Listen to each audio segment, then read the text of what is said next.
certainly our first meeting at the Law Enforcement Oversight Committee. I really thank everybody for being involved and bearing with me because I'm unfortunately driving right now. And look forward to some good conversations. Just on the outset, I just want to say two thank yous. One, first of all, I apologize today. I sent out the notes were sent out. I thought they were just going to this working committee. I didn't realize they were going out to everyone, and they were my notes, my thoughts, and I am just embarrassed that they went out. And certainly, like I said, as I get it all together, I'll send it back out. But that really was for the discussion for today, is because the purpose of it was so that I could learn more about our police department, and then ultimately the sheriff's department.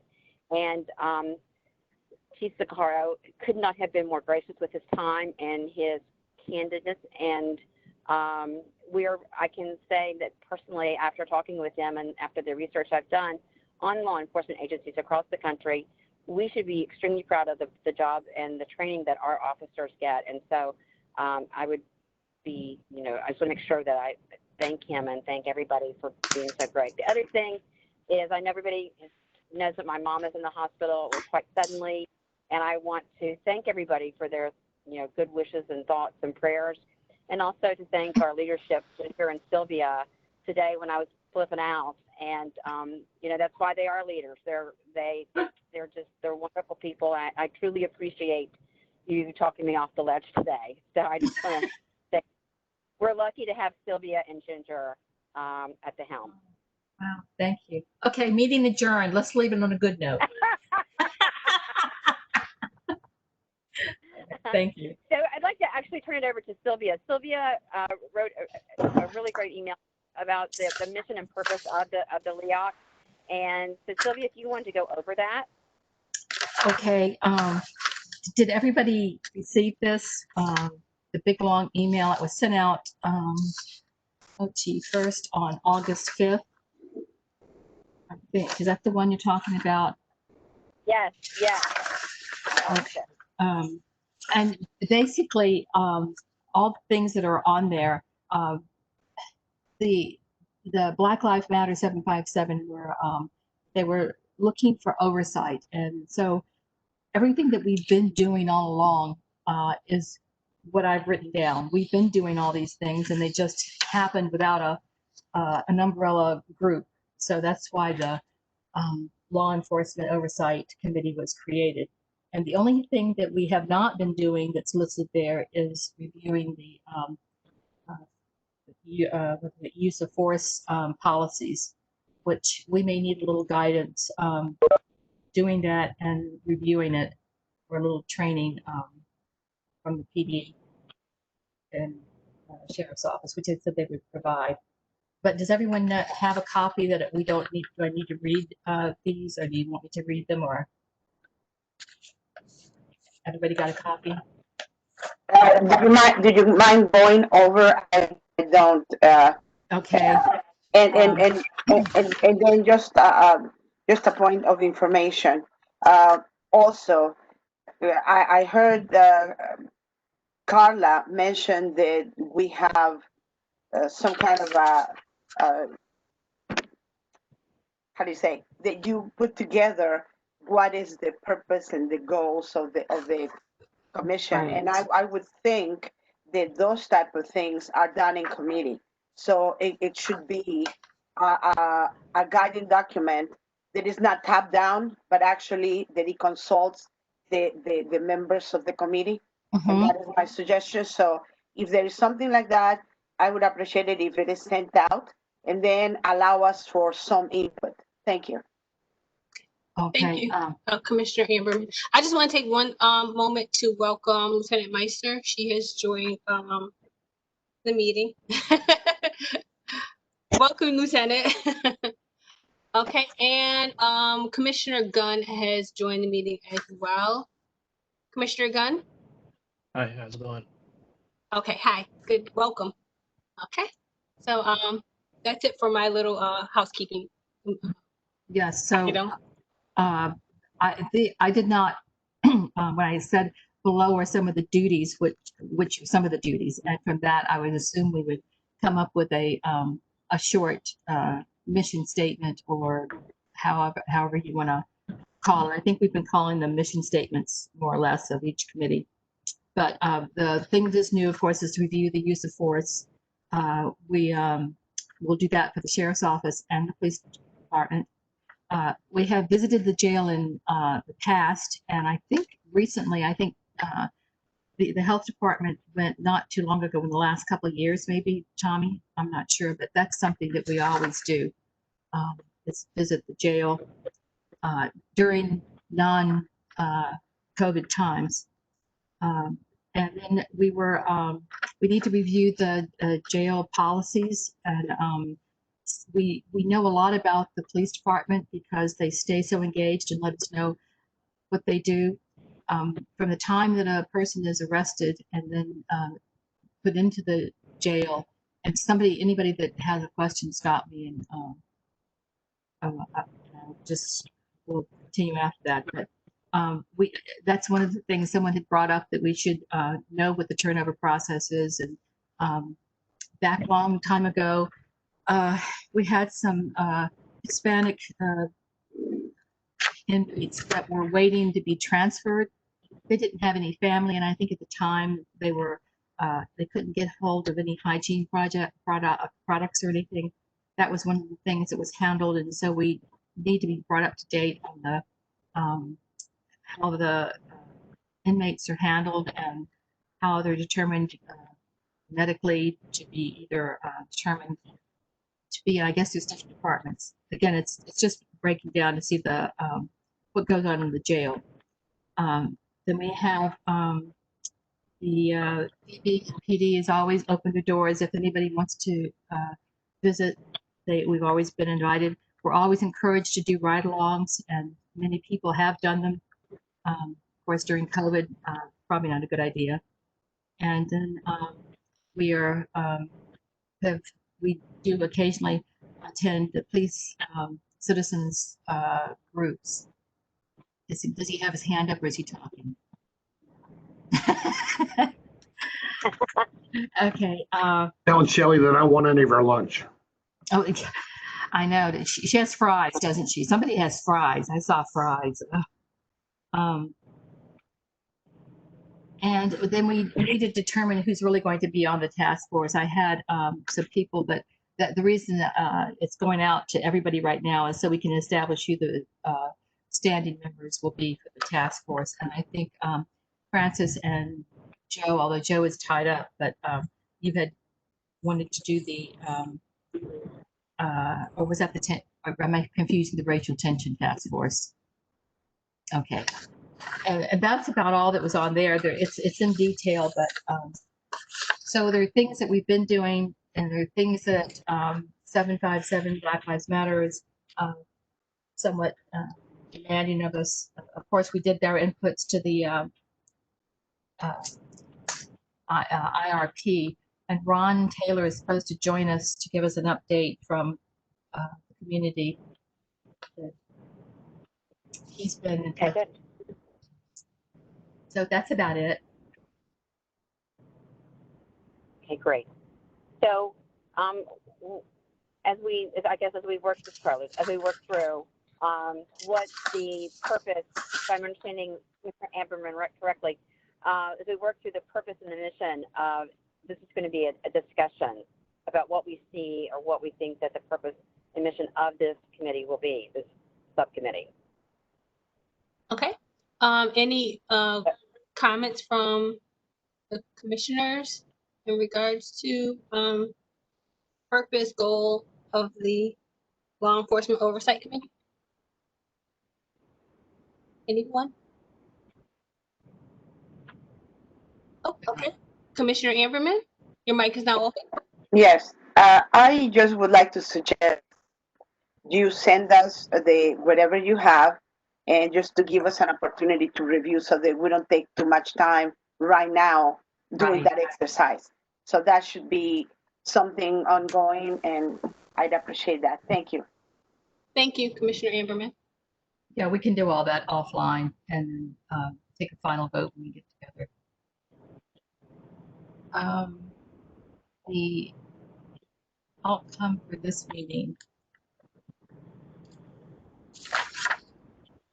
Carla, what were your expectations? Did you have any other thing? Well, yeah, again, we've carved out 2 hours for this meeting, and we probably aren't going to take it all. But I understand what Commissioner Everman is saying. I would like to have some kind of discussion, if possible, about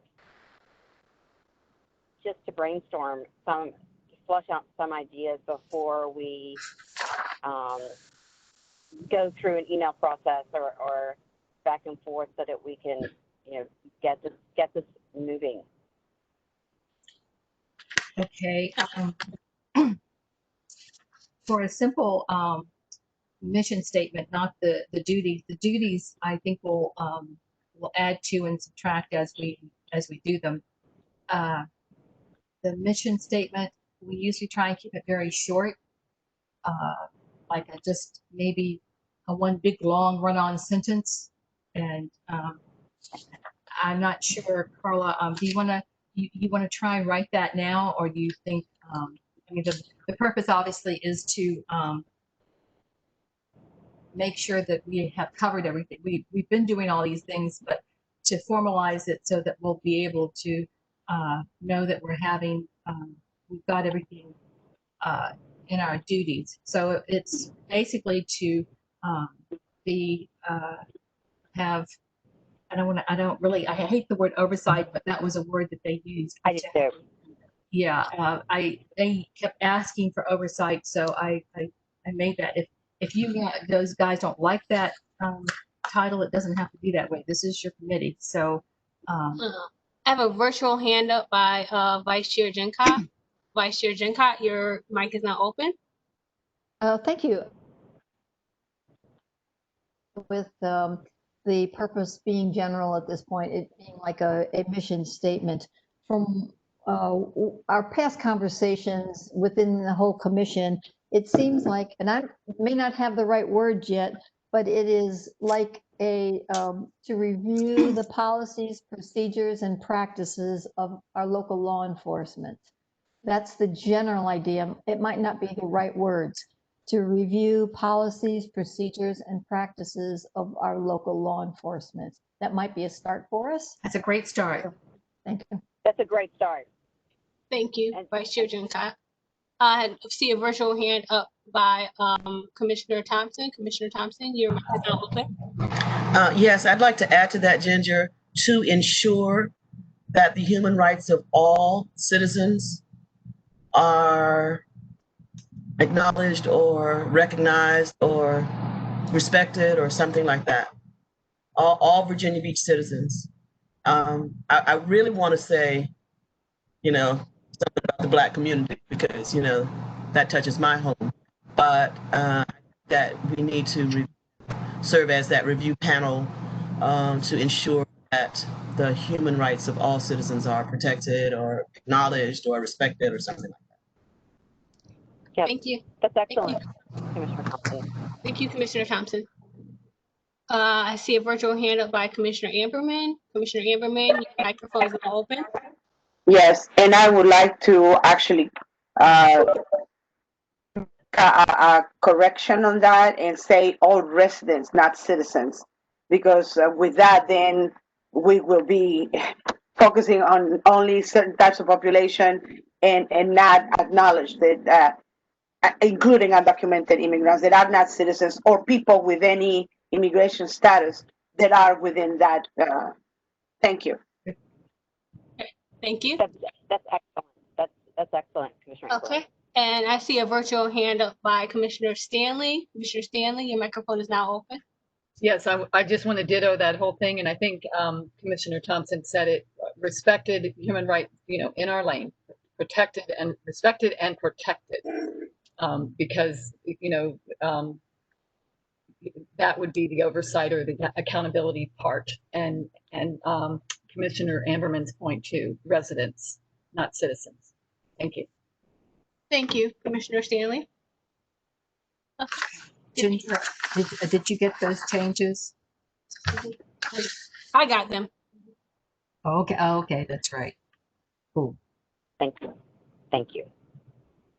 Okay, I want to take one moment to recognize we have a new caller on audio only. I think this might be Ron. Let me check it. Caller, are you joining us? Hello? Hi, Ron. That's what I thought. I had a feeling that was you. Yeah. I sorry Okay. for being late. One of my clients had a crisis. Right when I called, got ready to dial in, they called me. Well, So I okay. had to take care of it. Okay, I'm ready to welcome. engage. Yeah. Mm-hmm. Welcome. Okay. All right. So I'm gonna place you back on mute, and if you have anything to add, I'll periodically come in and check on you. Okay. Commissioner. Okay. Thank you. Well, Okay. Hi.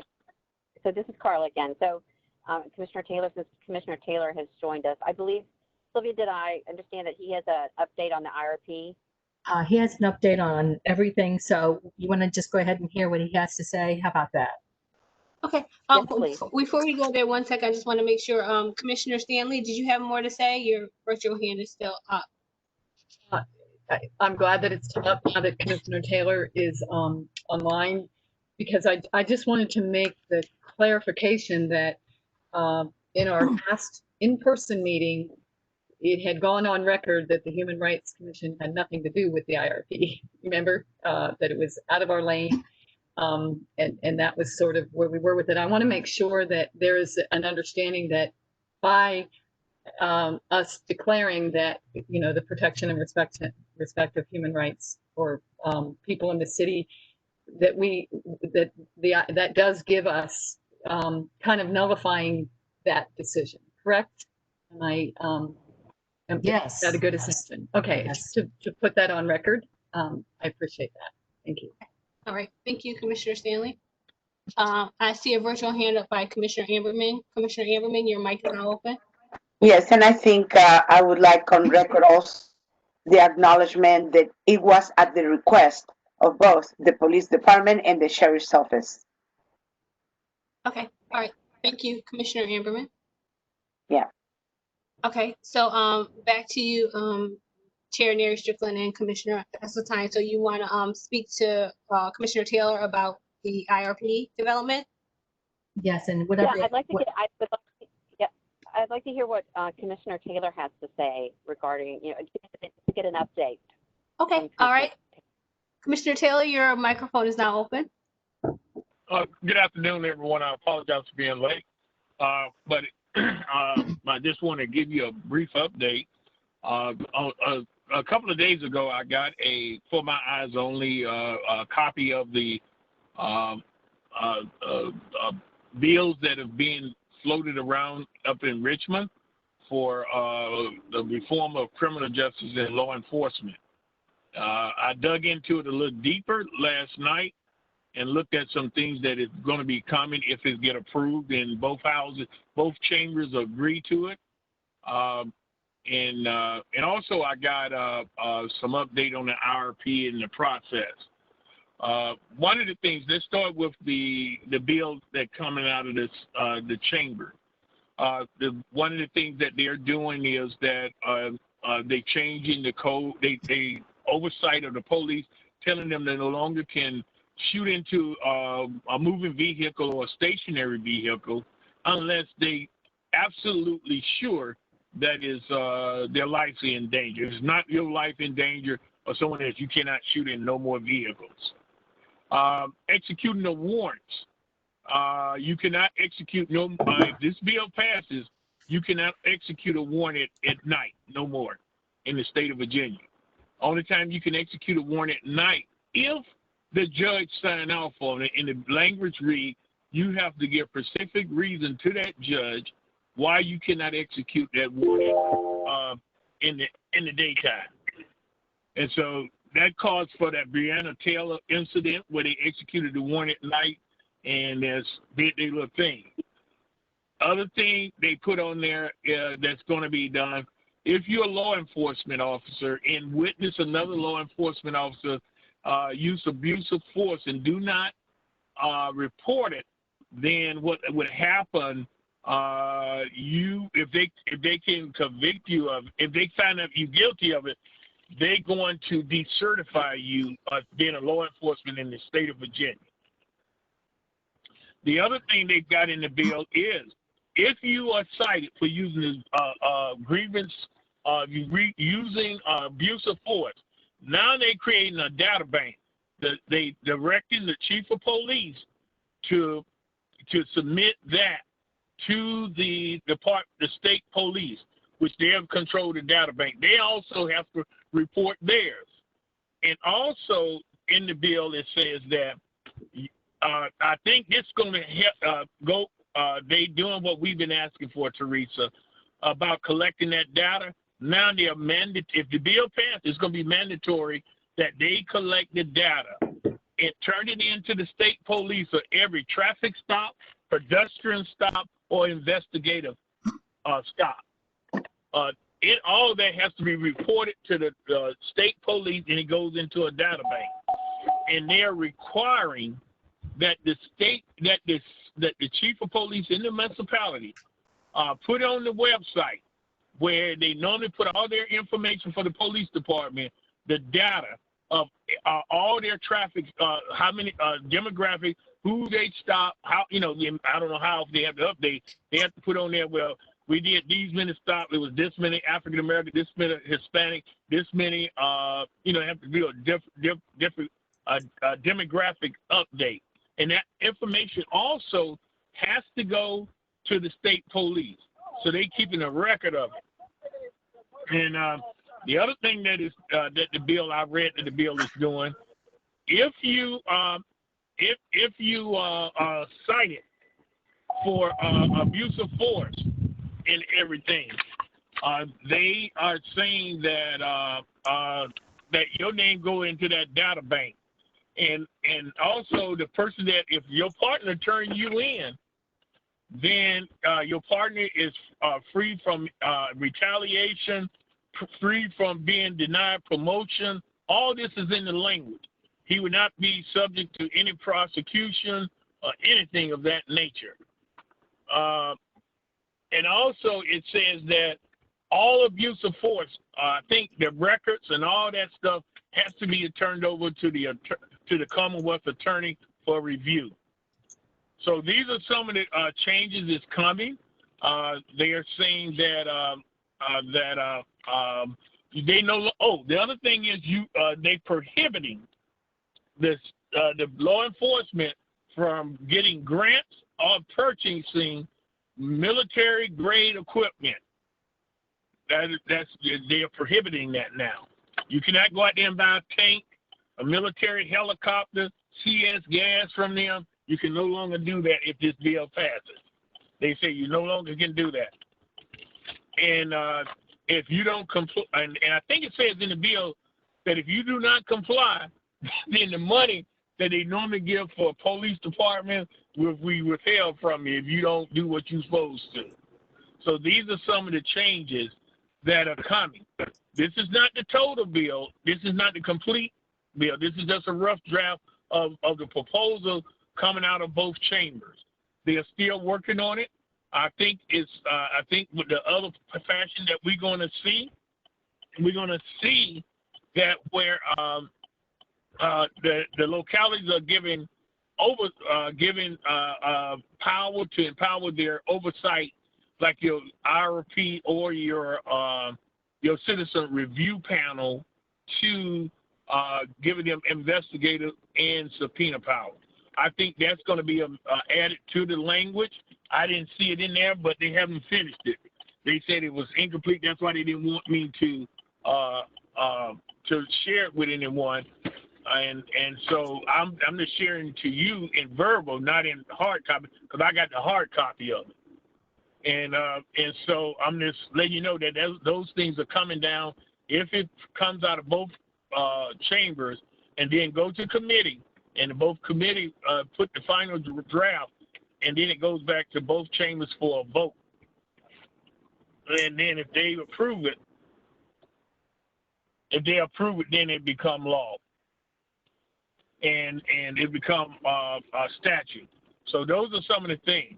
Now with the IRP, that the language, the African American Roundtable, the Human Rights Commission, all your language that you guys submitted to us, and also the language from the IRP panel recommendation from the Human Rights, the African American Roundtable, all of that was turned over to the city manager.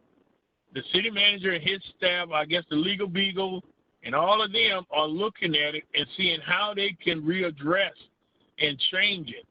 And some of the changes, and I had to go back to and hold them accountable because it was the city manager. I don't know if he was.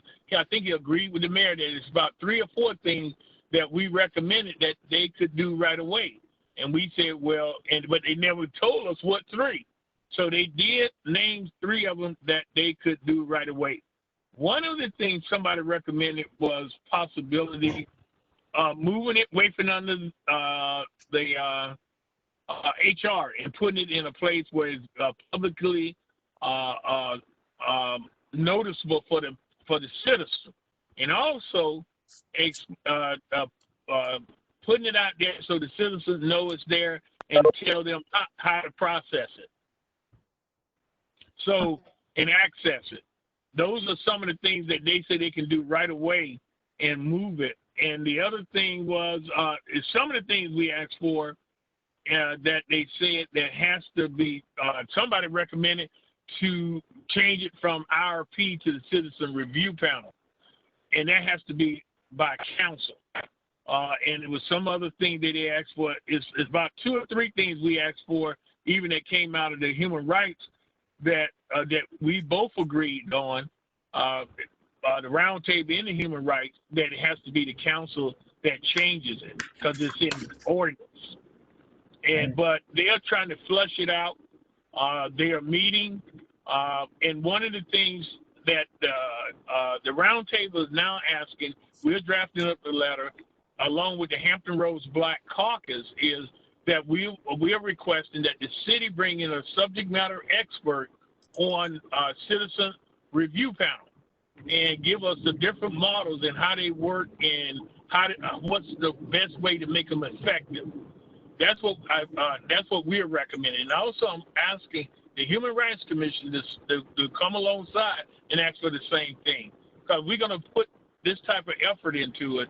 Then we must get a subject matter expert to get a city guidance on the best model and how it works, because one size doesn't fit all.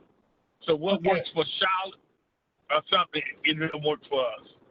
Okay, hold on, Ron. Ron, you're still on deck to report, but there's a couple of hands up. Okay. We can't hear you. I see a virtual hand up by Commissioner Amberman. Commissioner Amberman, your mic is now open.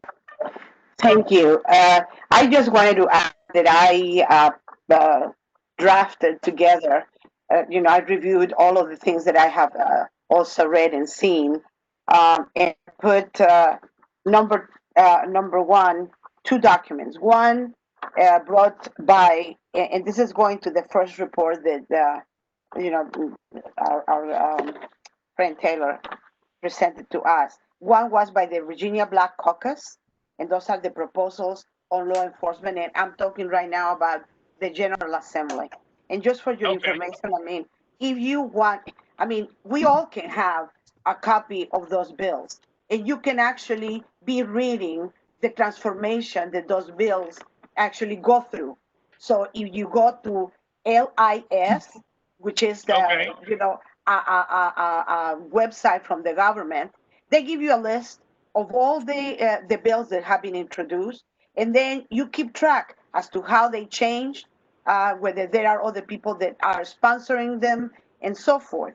And within that framework, then we know that the committees are going to be discussing changing them, accepting modifications, etc.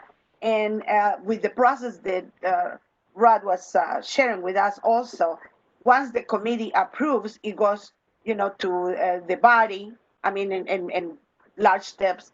But then once the House of Delegates and the Senate approves, They usually cross over because they have to be approved by those houses before they become law. And so Right. I just wanted to share with you, you know, what I wrote on some of the things that I saw. And the Virginia Black Caucus proposed the following on law enforcement. And they had they divided them in three portions. One was to hold the police accountable, to strengthen regulation, and improve transparency. And they had 7 points. One of them was creating a civilian review board with subpoena power. So I wanna make sure that that is lifted up, because we're not talking about and Rod, I was a member of the review panel for the city of Virginia Beach, and by experience, what you're telling me, that once the case is reviewed by the panel, it will be sent to the city manager. That is no change whatsoever. Basically, that is exactly the same process that has been in place for decades. So there is no change on that. I just wanted to make sure that people knew that that's the process. So, and then the second point is ending qualified immunity and making changes to sovereign immunity for police officers. The third point, establishing a statewide officer database. The number four, standardizing and reforming police administration, training, and accountability. So they're going to be reviewing also the administration. All right. Right. Number five, expanding police decertification criteria. Number six, expanding the use of body cameras for all police officers. That's under consideration. Number seven is requiring independent investigators for all police involved shootings or deaths.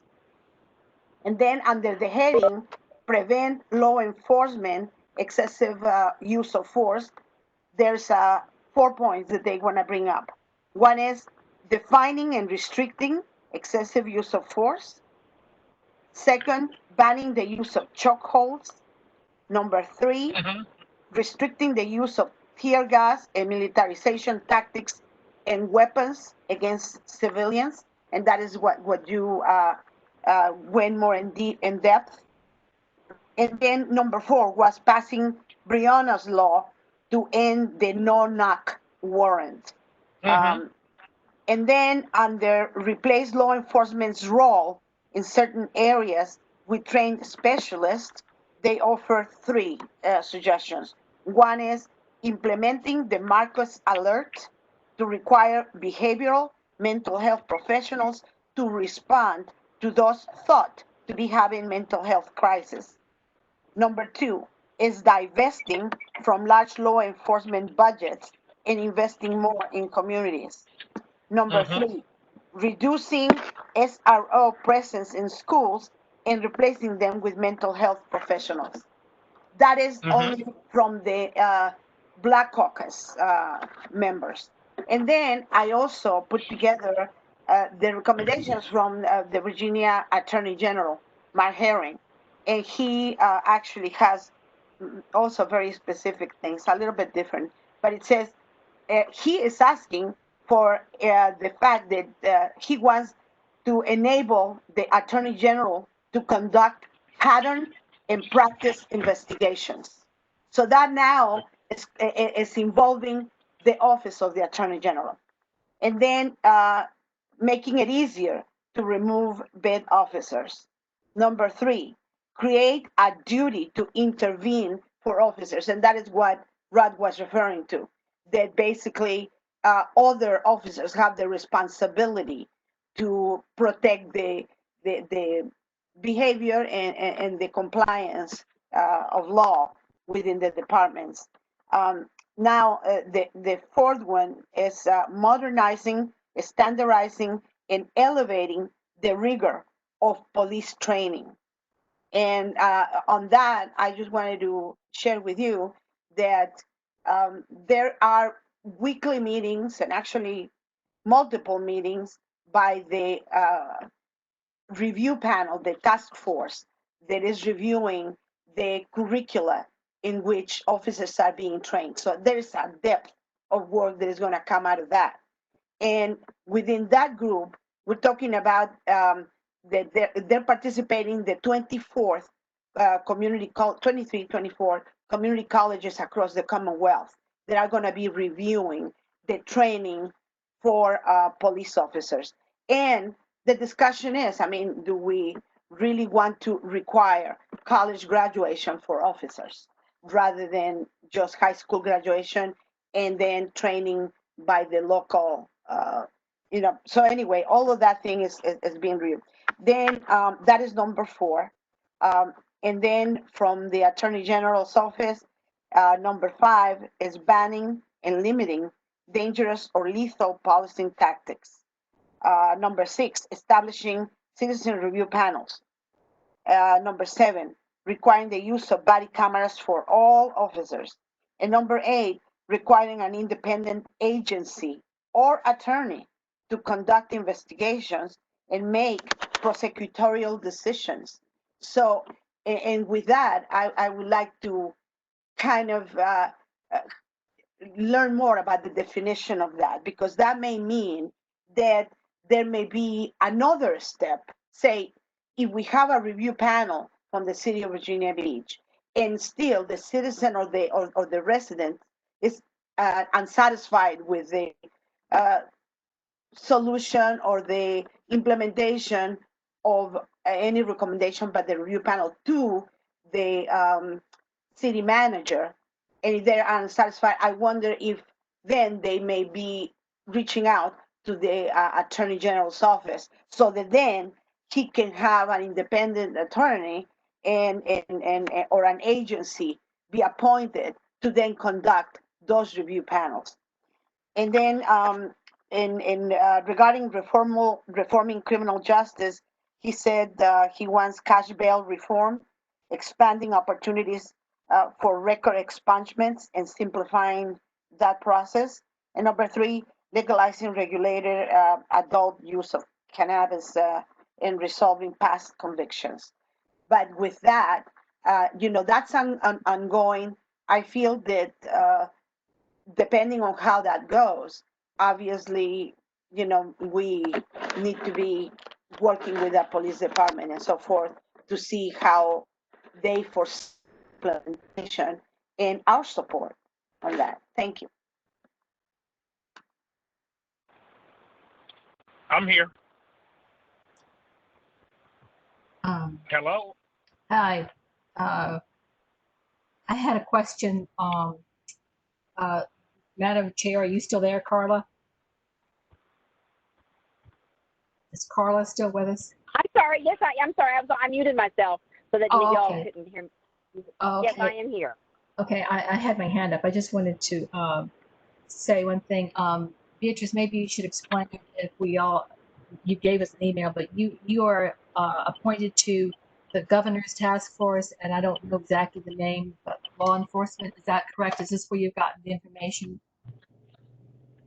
I know. I actually have conducted myself, like Teresa, we both Right. attend General Assembly sessions, and we know how to go through the system and extract the information and so forth. So that was something that I did to share with with the subcommittee members today.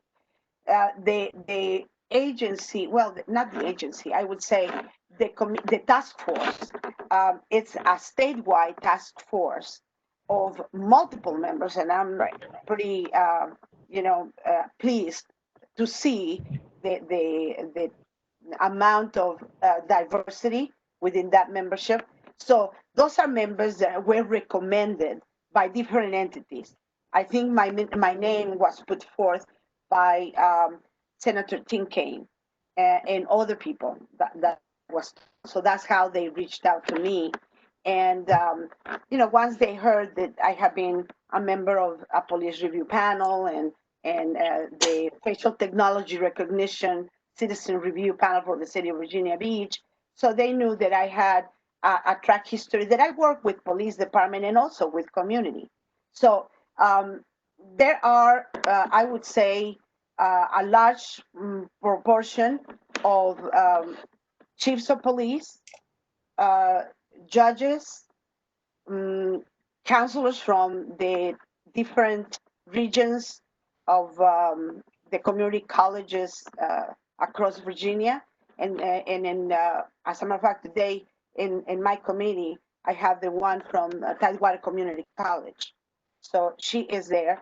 And what it is that the president of all the colleges in Virginia selects speakers for us, experts that come and give PowerPoint presentations and give us all kinds of documentations. So I'm collecting those, and of course, as we go through that and I'm able to share, I'm certain that I can send a lot of the articles that we are reading and so forth. But we have a meeting then, besides the general meeting once a week, we have meetings for the 4 different subcommittees. And I'm chairing the subcommittee regarding community voices. So that means that what we want is to include, people from different backgrounds. And as a matter of fact, I was very pleased to ask Teresa and Dr. Veronica Coleman to actually come and present to our subcommittee in regards to the work that they have conducted for many, many years with the Virginia Beach Police Department and to lift up the voices of the African American pastors in our community and members of the community. So she's going to give that report. I also had Michael Berlucci from our area, presenting the LGBTQ community's work in actually soliciting liaisons from the different law enforcement agencies and the success it has had within the community. We had today an extensive presentation from the YWCA regarding, and that was an excellent presentation regarding the difficulty of people that suffer abuse in accessing, services from the law enforcement community, and then an excellent presentation from the immigrant community as well. I had the executive director of the Virginia Coalition for Immigrant Rights, and we represent an organization of, I would say, 60 different groups across Virginia, plus as a total 100 groups of organizations that work for immigrant rights from different backgrounds, Asian, Korean, etc. So anyway, with that, we're going to have reports, and I'm certain that I can share that with all of you. Okay. Thank you, Commissioner Amberman. I just want to take one moment, a little housekeeping item. We have a new caller joining us on audio only. Caller, is this Francis by any chance? Yes, this is Francis. Okay, all right. Just wanted to identify you, and I had a feeling it was you. So thank you for rejoining us. Okay, thank you. Yes.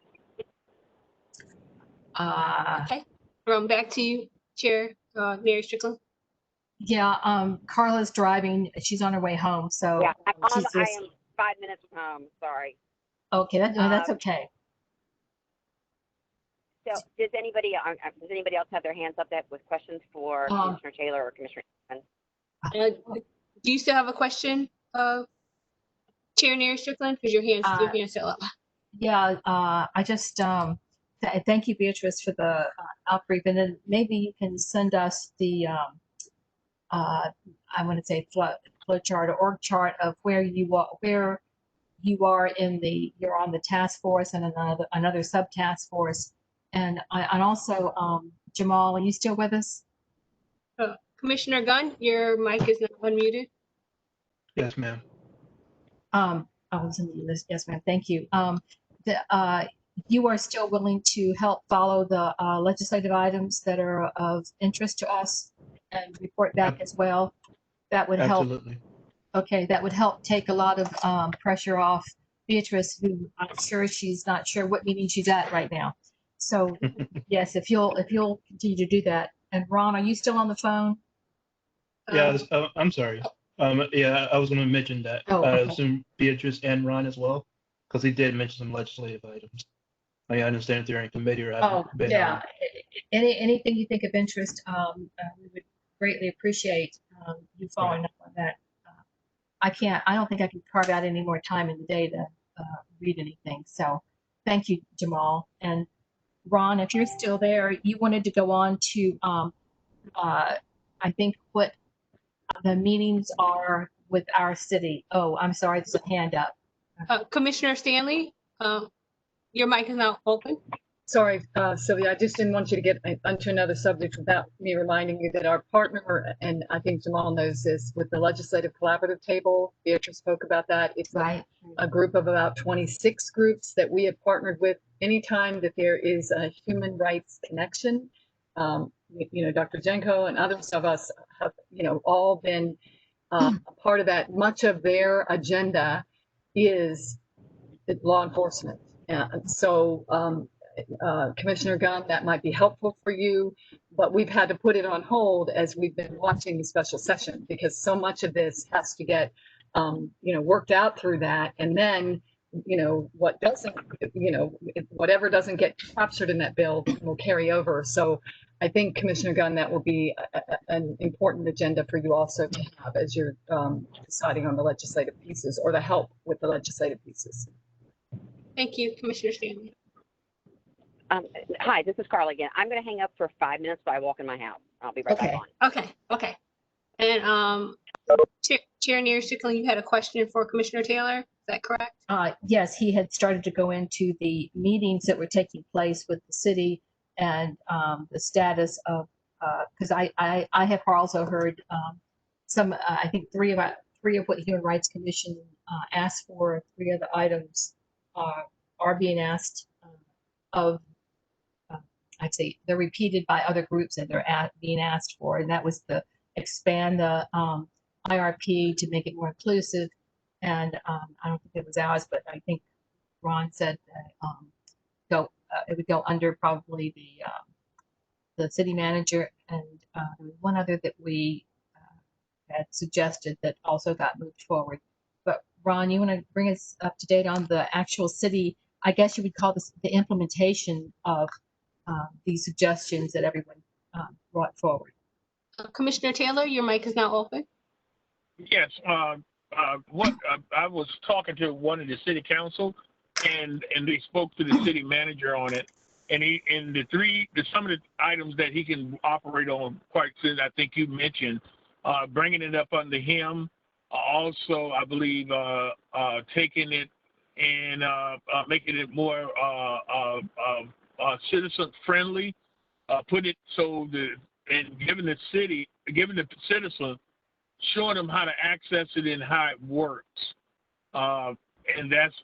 those things like that. And there's a couple more of them, but she's circling back around to him to make sure that this is something that he can do right away and giving and also asking for a timeline on it. Because one of the things is to put a timeline on it. Don't leave it out there so they just let it linger on. And so she's gonna get a timeline for us, and I can get back with you on the timeline. Or the 3, I think it's 3 of the items that the Human Rights Commission lifted up, the roundtable agreed with, and other organization agreed with, that I think the mayor and the city manager said they can do right away. And those are the things that we are asking him to do, put a timeline on, and let us know exactly what they are and how it looks. And the other thing I just want to circle back around to, now, when I went through the legislative, that was a bill that is in a bill form. And I don't know if they have extracted input from the Black Caucus or wherever. This is a bill that is in one of the chambers, and someone in that committee shared it with me. That's why I say, they said, please don't share this with no one because it's not a final. It was in bill form, and in 45 to 55 pages, and it was some of the same thing Beatrice that you was talking about was in the bill. I didn't list everything, but it was a bunch of stuff in there that you talked about that was in that bill I've seen. And I just don't want to labor too long in it. But the also with the going back to the RP, we asked that someone from the round table be present doing the flushing out of this, and they the mayor and the city manager look like they agreed to it. And so we're just trying to make sure they do the connection, because they have had one meeting on taking in everybody input, the human rights, the round table, the RP panel themselves in the police department. They have had one meeting, my understanding. They still working it out and seeing what they can do without the council voting, and the stuff they can do just by moving stuff and giving it more substance and more teeth. And that's what they're working on. And we wanted Pastor Coleman there, and they agreed to it. And I talked to Pastor Coleman. She said they haven't reached out to her. So I circled back around, and they trying to connect the dots. But I think the stuff that that our commission asked for, I think for the most part, I think it's incorporated into everyone else's. And I think for the most part, I think we're gonna be able to lift that up. But I've got to find out when the next meeting. And one of the things that we are asking before the city manager is going to meet with us again in September. And I think he's going to try to put some meat on the bone before he meets back with us, because if he doesn't put any meat on the bone, it looks like he ain't doing nothing. And so some of the things that we asked for will probably be in effect probably next month, because he's going to have to show where he's making progress at. Okay, thank you, Commissioner Taylor. I see a virtual hand up by Commissioner Stanley. Commissioner Stanley, your mic is now open. I just want to make the point that we've been running into the fact that, Virginia is a bill and rule state. And so some of the changes that have been proposed won't be able to be made until permission can be asked by the state. At the same time, they are taking, as you said, Commissioner Taylor, that big bill that may get, some of the things may get in or out of it as it goes through process.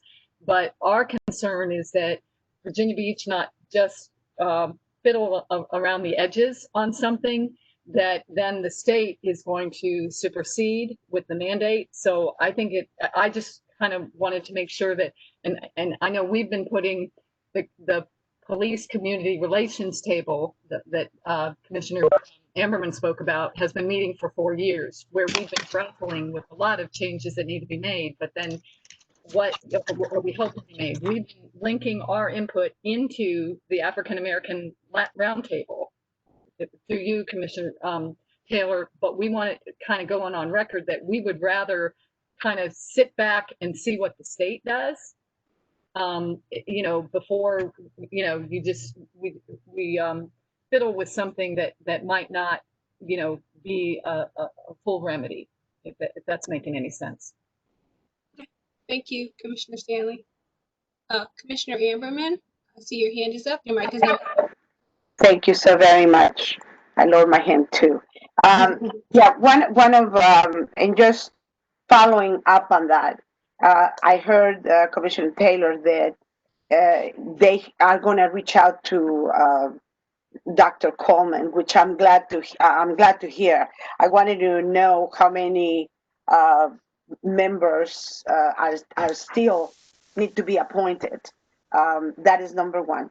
Second, I feel that just going deeper into what Commissioner Stanley mentioned, I just wanted to even enlist Sylvia, because long time ago, I would say almost like 40 years ago, I'm dating myself and yourself, Sylvia, but a long time ago, when we were first appointed members of the of the Human Rights Commission, I remember that we were talking with the police, the chiefs of police, regarding body cameras.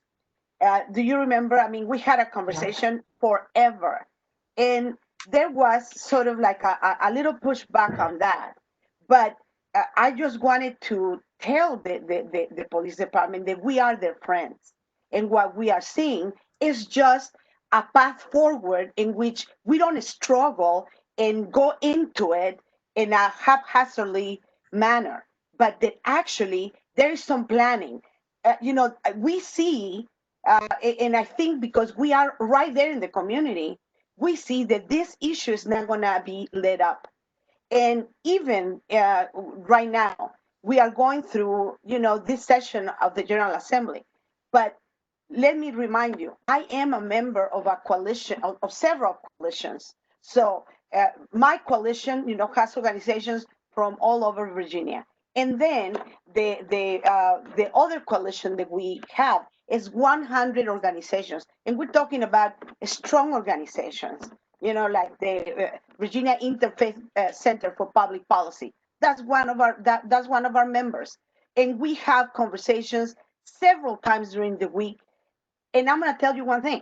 This issue, by what I am hearing, is not going to be let go. Whatever it doesn't pass on this particular session is going to be lifted up continuously by a lot of organizations, and they're going to be reaching out to our representatives to make sure that those issues are not forgotten. And so, in my opinion, I think this is a friendly reaching out to our police department and our law enforcement agencies to let them know, we see what's coming, and we want to make sure that we are prepared for it and that we do it in the smartest way possible, enlisting a community as their allies instead of like having a pushback that presents a different picture of what they are, because I know that they have invested a lot of time and effort, years, reaching out to the community. And I am a witness of that because they have reached out to the Latino community and they have done an outstanding work. So that's all. Thank you, Commissioner Amberman. Commissioner Taylor, did you have anything more to add to that and follow up? Yes, and Commissioner Amber is Beatrice is so right. We're not going to let this go until it comes to finality. And one of the things that one of the recommendations that we also put in, that we are pushing is, if like you say, Beatrice, if the General Assembly cannot get the business taken care of the people, they give subpoena and investigative power. What we are asking the city to do is to say, for example, if the IRP is looking into a case, then whatever, if they need one of the 2 or 3 officers to come testify, they make those people available to be interviewed by the IRP. And that's just like a subpoena. In other words, it's not a subpoena, but you make those officers available to answer questions pertaining to the case they're reviewing. So if the state doesn't get to it, and we're going to continue to make it known that we want this investigative and subpoena power, but if they don't get that business done, we're going to ask the city to make the people available within their power that related to this case that needs to be interviewed for the citizen review panel of the IRP to do their business. And that's one of the things we're asking for if the state doesn't take it up or don't get to it. Thank you, Commissioner Taylor. Mm-hmm. I see Carla is back. So. Yes. Yes, I'm back. Okay, so I'll hand the mic back over to you, Chair Hazeltine, if there was anything else you wanted to add to that point. No, I'm sorry. I was just getting back on in the conversation. Were there any more questions about? I see Sylvia's hand up. Is there any more questions about? I do. Anything been said? Oh, sorry. Ron, are you finished? Commissioner Taylor, your mic is now unmuted. Yeah, I'm finished unless someone have questions for me. Yeah. Don't Right, don't leave, okay? Okay, I'm not. Okay, Thank you, Commissioner Taylor. My question is, I see that Scott Wichita, I think, is still with us, and there along those lines, I think we've covered a lot of questions about the IRP. I have a question about, hi, Scott. I have a question about the budget. I had heard there was a loss of I call them billets positions, and your budget was cut. Is that correct, Michelle? I know there was budget discussion, and I think they were looking at moving some of the funding from open recruiting positions or recruit positions, so that, you know, we could kind of work around that request for the budget change. I'm not exactly sure what the numbers look like with that, but one of the things we've been doing is civilianizing some of the sworn positions. So we're moving, you know, because of manpower issues, and that's across the board in law enforcement across the country. Everybody's suffering from manpower issues. But in order to supplement some of those positions, we've moved civilians into sworn positions where we could. For example, like equipment managers and things like that were normally sworn positions for an officer. We got approval to fund those as a civilian position and then move those sworn officers back into the ops division and back onto the street.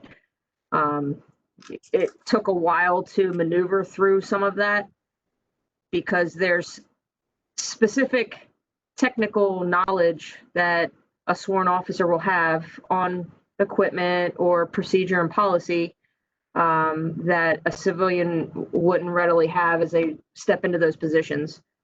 So that took quite a bit of work, but we're slowly moving into that.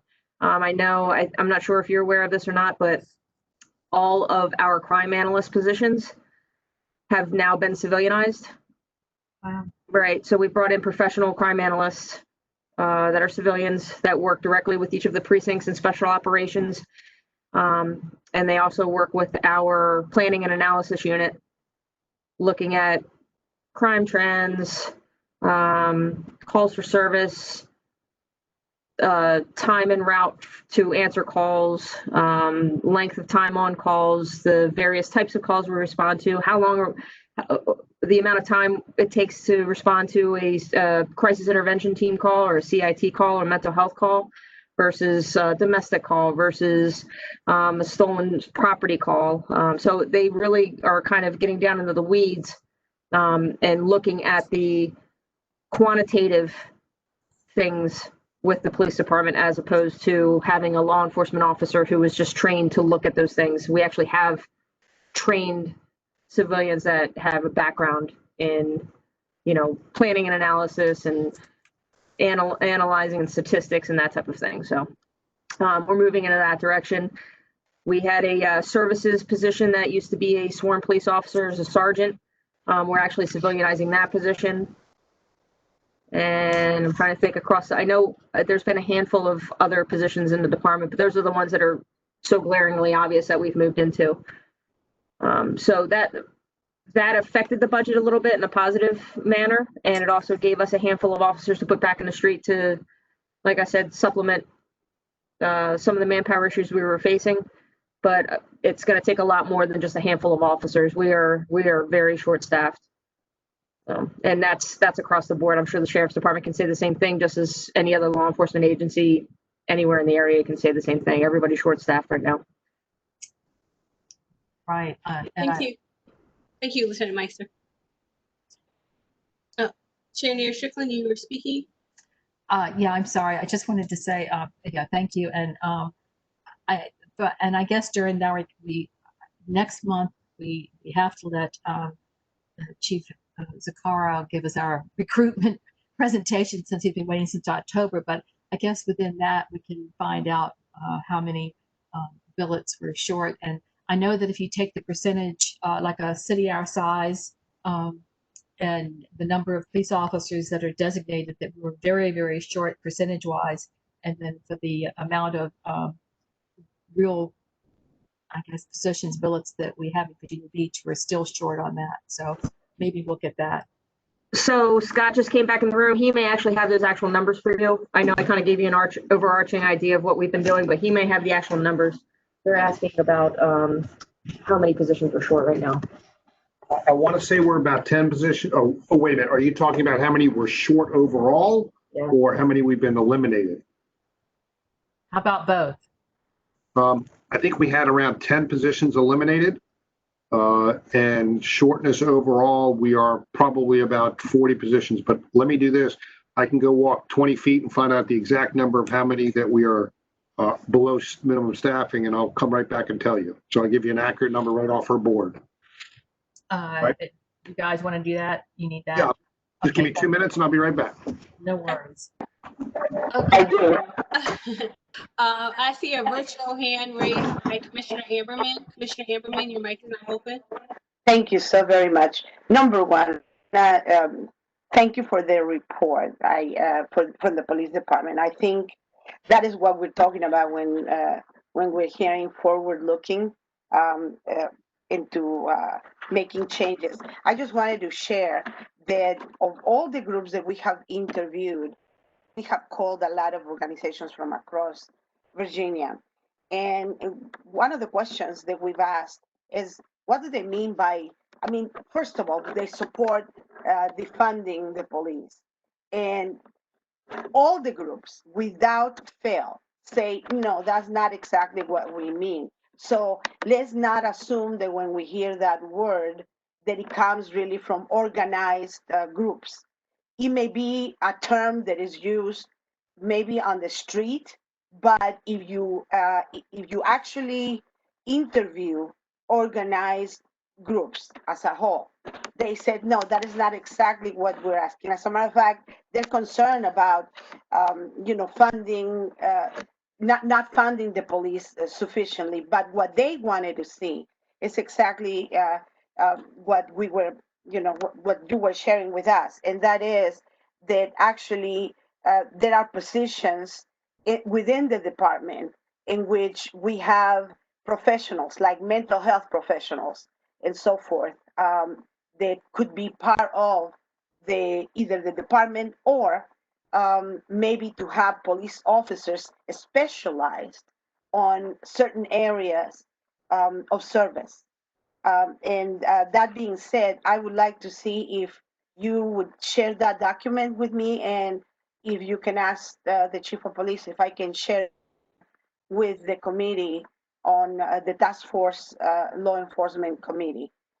Because I think we are looking into, how different police departments are, basically taking the issue of lack of members of the police department being filled and so forth. And for your information, I have heard super accolades regarding the Norfolk Police Department. And so I'm thinking that they're using a very good way of reaching out to the community through public media. And I feel what you are saying should be lifted up and, framing it in the way that the people need to hear those words. Say, if you are enlisting professionals from outside to fill up, positions, and therefore you're freeing, some officers to perform duties and so forth, I think that it behooves the public to know that, because a lot of the organizations think that that is exactly what they want to see. And so maybe to use that in a smart way and present the police department in the city of Virginia Beach in that light. The Norfolk Police Department has had a lot of progress regarding what they're doing in that regard, and they're going to have an extensive presentation for us on Wednesday. I had first reached out to Chief Zuccaro, but they told me that they had already reached out to the Norfolk Police Department because of all the press that they received. Thank you, ma'am. Thank you. Thank you, Commissioner Amberman. Thank you, Commissioner Ammerman. I agree with a lot of the things you just said. I have heard more often than not over the last couple of months how much the citizens of Virginia Beach and the the City Council of Virginia Beach supports the police department. We're told time and time again that we're the gold standard for policing, modern policing. That does not exclude us from looking for areas where we can improve, though. We are well aware of that, and we pride ourselves on being a learning department. And part of being a learning department is taking that hard look internally and making sure we're doing the right thing and opening the book, so to speak, for outside stakeholders to take a look at what we're doing and to make sure that, we're current with our policies and we have the best practices in place. But having said that, and you hit the nail on the head with the defunding the police department, that mantra, that's not going to work. If you want an effective police department, you have got to fund training. You have to fund positions. You have to fund us to be able to do these specialized things that the community is asking for. And speaking about these specialized positions, one of the things that we've implemented, and I know they put it out for public consumption. I'm not sure how widely it was reviewed, but one of the things we have done with our CIT program is we actually have a clinician on certain shifts riding with one of our specified crisis intervention team members, and that's all they do. They respond to mental health crises around the city. Here's the problem. That's one person in one car with one sworn police officer. I would venture to guess what a third of our calls are crisis intervention calls. We spend hours and hours and hours on these crisis intervention calls, these CIT calls, these mental health calls. And I agree that there should be specialized people to respond to these types of calls, but you cannot eliminate law enforcement responding to those calls too. They are highly volatile. We are specially trained in communication and crisis intervention and mental health response as a police department as a whole to respond to those types of cases. And I think what you'll see is across the Commonwealth, if they require that type of training from law enforcement, what you'll see in return is lowered use of force. We've seen that. We've seen that with Virginia Beach. I mean, it's been in place for over a decade now, and we have seen a direct result in lowered use of force because of that training. That training is not free, and becoming specialized in those positions, that costs money. So I know in these larger cities that defunding the police and moving that money to these other areas sounds good on paper for certain people. It doesn't work. And if you want an effective, highly specialized and highly motivated and highly professional police department, that costs money, and you have to fund it and you have to support it. But that's why we're sitting here today. That's why Scott and I are sitting here today, because we believe in coming to the table and taking a look at things and can we do it better? Or if we can't do it the way that they're asking, why can't we? What are the policies that are in place? Are we mandated by law? Are we mandated by DCJS? We are thoroughly vetted by CALEA, and we have one of the highest standards, highest ratings for police accreditation, CALEA accreditation in the country. And we pride ourselves on that. But again, defunding or moving funds from the police department is not the answer. In fact, I think what you'll get is the exact opposite of what you're asking for. And actually, don't forget, I just wanted to add, don't forget the media portion and how we frame the issue, not only within the police department and towards the groups that are appointed by city council, but actually how we as a police department, and I say we, reflect those changes and present those advances to the community at large. So that's an important piece of communication. Real quick, Beatrice, I forgot to add that on the end of it. We are looking at civilianizing and professionalizing our public information officer position, and a piece of that, and Scott's going to dovetail off of that, but a piece of that is having a bigger social media and online footprint. So. Yes, in fact, we're in the process, and the media relations reports to me, and we're in the process right now. We've done the job description, everything. I'll be writing tonight and tomorrow request for the city manager's office to give us an exemption so we can hire them now. And that dovetails right into what Sylvia asked me to locate the positions we've got. We have lost 19 positions, but 8 of those losses are now civilian positions. So we've only lost 11, where we transitioned 8 additional that we have identified positions that were sworn and can now be performed that we feel can be performed by civilians. One of those positions, example, would be the media relation officer or our public affairs office. The other ones is some like our people who do supply aspects at the precincts and that aspect. Our uniform and our equipment officer downstairs is now civilianized. We are down currently we have 42 vacancies in our department, and that's from retirements and not being able to hire. And also realize we have 37 individuals in the academy. So in essence, we are down 79 officers that are not on the street patrolling in a sense. So we have 42 vacancies and 37 have started the academy about 3 weeks ago. So there'll be another 17 weeks, 18 weeks, 19 weeks before they come out and even just enter training of over 13 weeks of training. So it's going to be months before those 37 are going to actually add to our numbers. So I would easily say that by the time those 37 get on the street, that number of 42 vacancies will be over 50 easily. Okay, thank you, Lieutenant. I see some virtual hands up. Commissioner Cubine, your mic is now open. Oh, I'm sorry. I had it up a while ago, I thought, but I really just wanted to reinforce what the police officer said about mental health and the police department working together.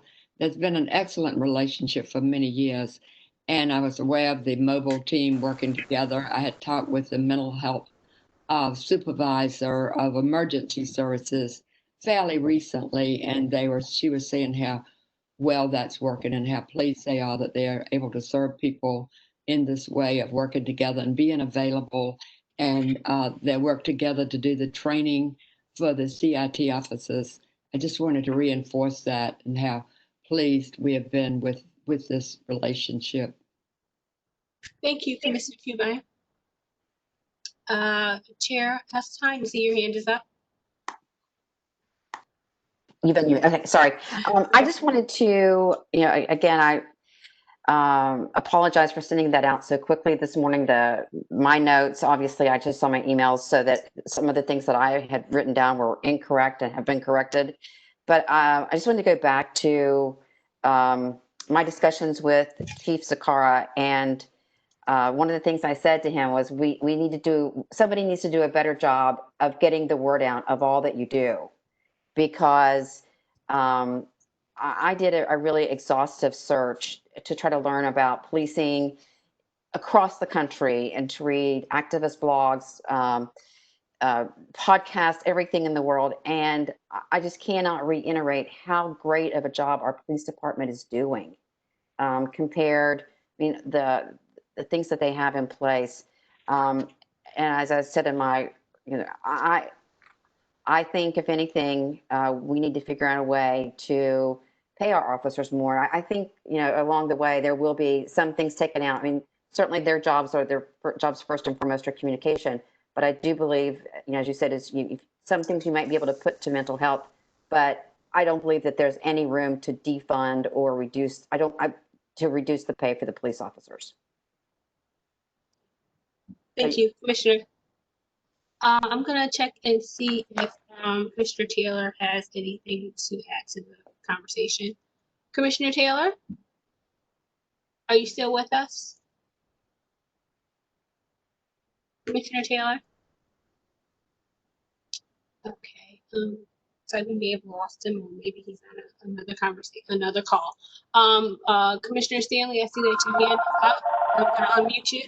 Yes, I too want to just commend, after the more than a 4-year relationship where police leadership has on their own time, been sitting with community, trying to flush out the tensions and places where, maybe the community isn't understanding, or, what we can do to improve. So, because we are in partnership together.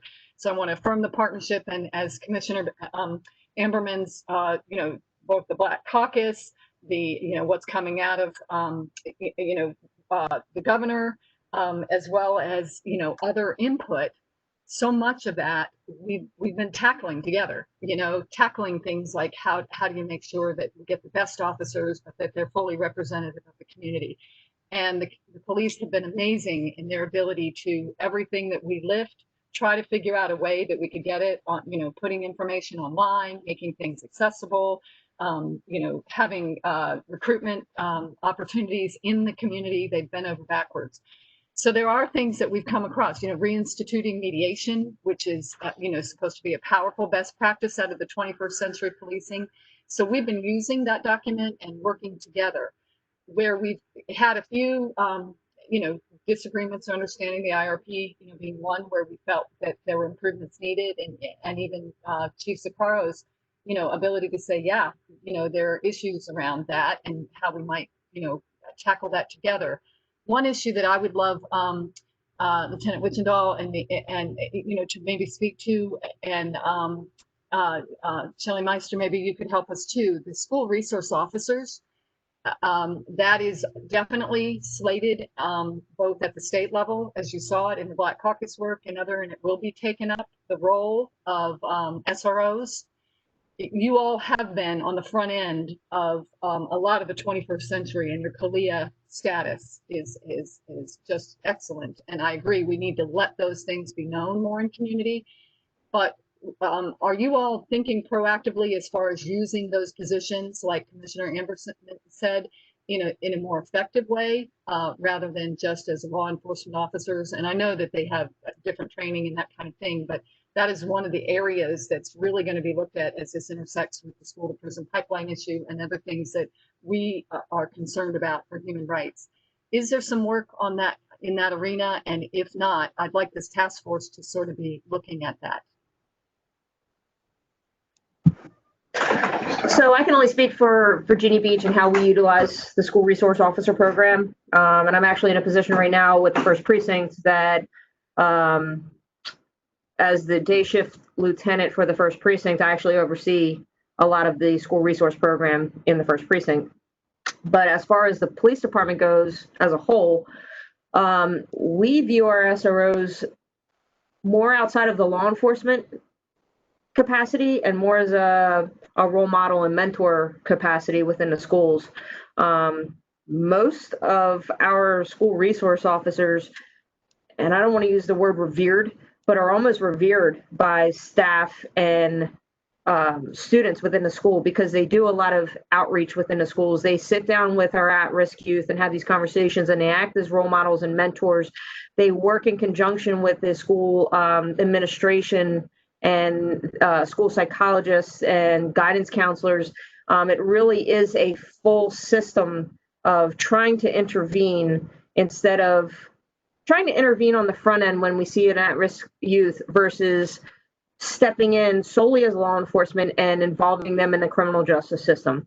We've had a huge shift in that viewpoint and that philosophy, whereas police step in and we introduce them into the criminal justice system at an early age because that's our job. That philosophy has changed, especially in Virginia Beach. Again, I can't speak for other jurisdictions. That philosophy has done an entire 180 shift.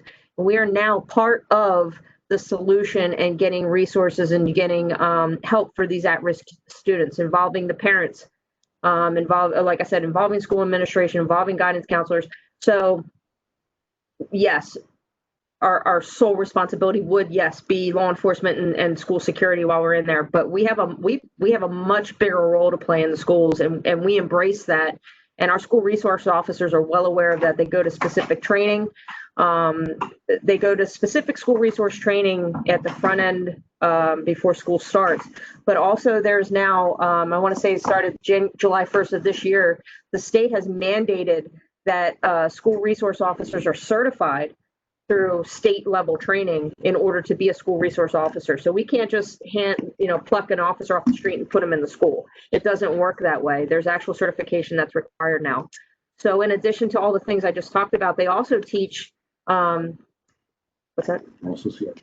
Right, and all of our school resource officers are also certified CIT officers. So there's that mental health component, but that communication component and understanding their larger role within the system. And the other thing that they do is they teach a program called Virginia Rules.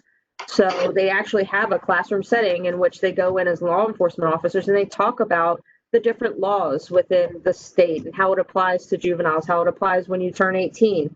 It talks about the process of the juvenile system. It talks about the process of the criminal justice system. So there's an understanding of the actual legal system prior to even any kind of involvement with police. But I put that out there. Yes, they do teach the law enforcement side of it, but school resource officers have a much bigger role to play, and it is not just law enforcement.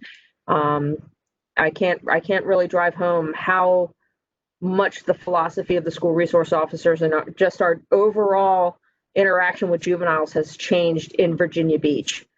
We've really moved away from that, introducing them into the justice system early mentality into we are doing everything we can to keep them out of the justice system at an early age and get all of those other social resources and those school resources involved to move them in a positive direction.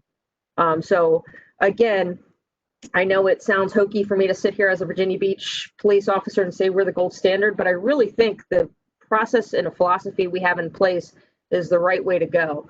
And I know we go back to the President's task force on 21st century policing. When that first came out, when that was first introduced many years ago, our department sat down, the executive level leadership in this department sat down with that document and actually broke it out into all its different facets. And captains and lieutenants were tasked with seeing, number one, what's being required, what's being asked for. And number two, are we doing it? Or if we're not, why are we not doing it? And can we do it? So we have been at the forefront of making sure that we are following that best practice in accordance with that document. And then some. We tend to go above and beyond. I know we have these DCJS requirements. We go above and beyond with the DCJS requirements every year with all of our training, with our in-service, with our recruit academies. So we ask for more than what is just required of us. So yes, you are absolutely right. When it comes to school resource officers, should there be a bigger role? Yes, I think removing school resource officers out of the school is the wrong direction.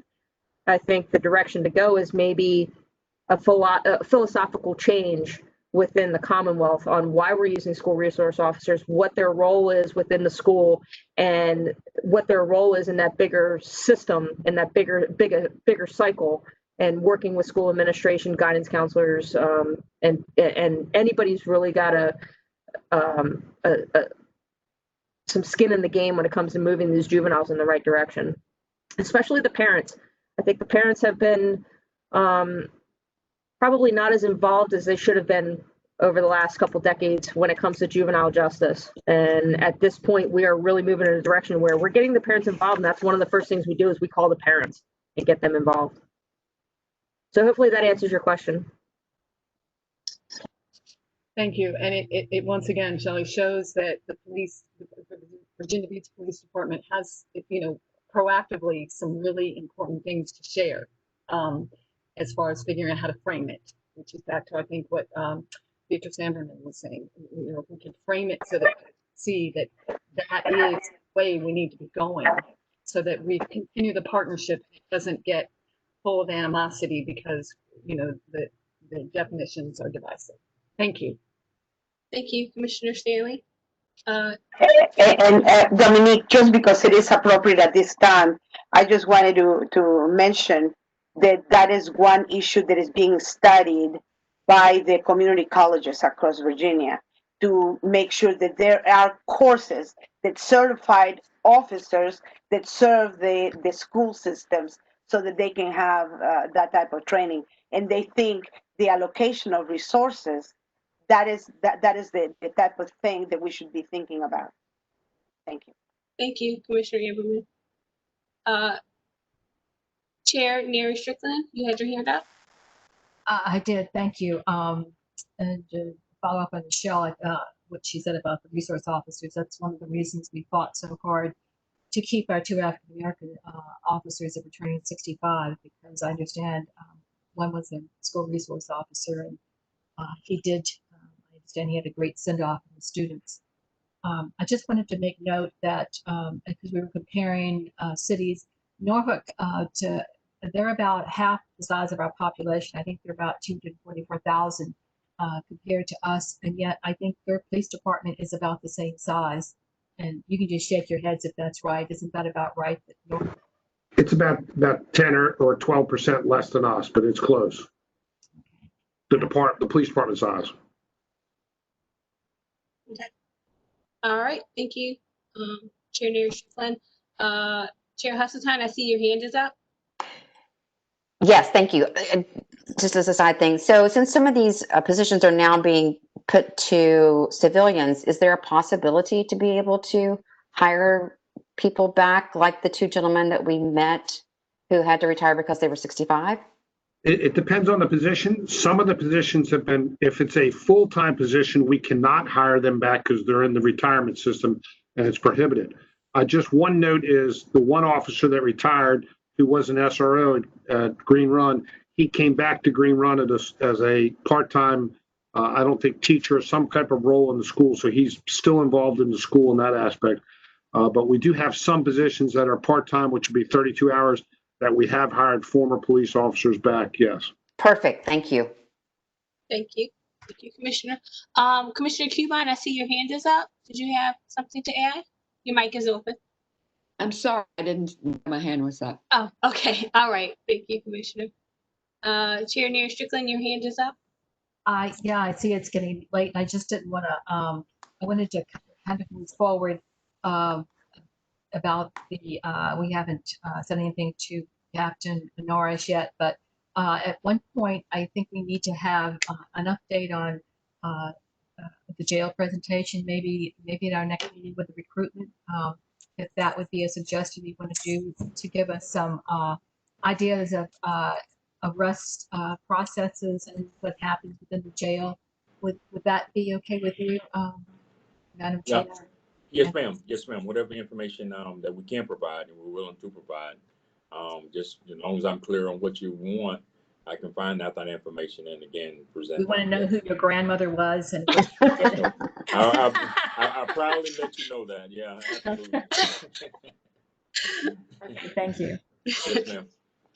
Thank you, Captain Norris. Vice Chair Jenkott, see your hand is up. Yes, as Sylvia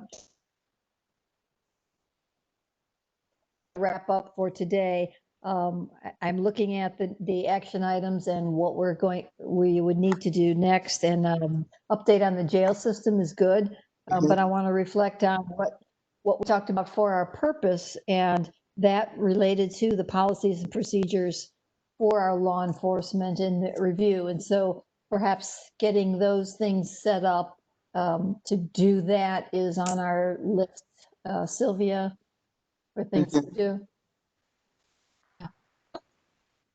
Chair Nair Strickland, your mic is open.